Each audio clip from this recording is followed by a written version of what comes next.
काही दिवसापासून ना सतत उन्हात काम करून ना मी माझा पूर्ण फेस खराब करून घेतला आहे. पूर्ण फेसवर टॅनिंग आहे, डलनेस आहे आणि व्हाईट हेड तर विचारूच नका. पण नो प्रॉब्लेम, माझ्याकडे ना ह्याच्यावर बेस्ट सोल्युशन आहे. 2 ते 3 ट्रिक यूज करून ना मस्त स्किन केअर होतो. रिझल्ट तुम्हाला पुढे कळेलच. सर्वात आधी मी फेसला फेस वॉशने क्लीन केलं आणि त्याच्यानंतर ना स्ट्रीप लावायची होती म्हणून मी नोजला थोडंसं ओलं केलं आणि त्याच्यावर स्ट्रीप लावून घेतली. वरतून पण थोडंसं पाणी लावलं कारण ती ना फिट बसते म्हणून. 10 ते 15 मिनिटं ना स्ट्रीपला असंच ठेवलं नाकावर सुकण्यासाठी. त्यानंतर ना फेससाठी ना फेस पॅक बनवायचं होतं.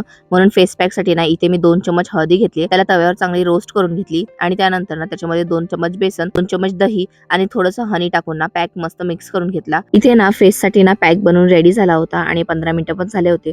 म्हणून ना नाकावरची स्ट्रीप काढली आणि ना खरंच सांगते व्हाईट हेड, ब्लॅक हेड ना सगळे रिमूव्ह झाले होते. नाक पण एकदम सॉफ्ट झालं होतं. त्याच्यानंतर हे बनवलेलं फेस पॅक आहे ना पूर्ण फेसवर मी अप्लाय केलं. उरलेला पॅक आहे ना तो मानेवर चांगला लावून घेतला आणि पूर्ण फेसला ना 5 ते 10 मिनिटं सुकून दिलं. त्यानंतर ना थोडंसं परत पाण्याचा हात लावला आणि पूर्ण फेसवर ना चांगलं स्क्रब करून घेतलं. जिथे टॅनिंग होतं ना तिथे पण चांगलं स्क्रब करून घेतलं आणि त्याच्यानंतर ना फेस वॉश केलं आणि तुम्ही रिझल्ट बघू शकता. पूर्ण टॅनिंग गायब होती आणि फेसवर एकदम शाईन आली होती. त्यानंतर ना फेसला लगेच मॉइश्चरायझर लावून घेतलं आणि 2 ते 3 मिनिटांना मसाज केलं आणि फायनल रिझल्ट तुम्ही बघू शकता. चेहरा किती फेअर झालेला आहे आणि किती ग्लो देत आहे. तर असाच होता माझा हा छोटासा स्किन केअर. आवडला असेल तर लाईक करा आणि फॉलो करा. भेटूया पुन्हा. तोपर्यंत बाय.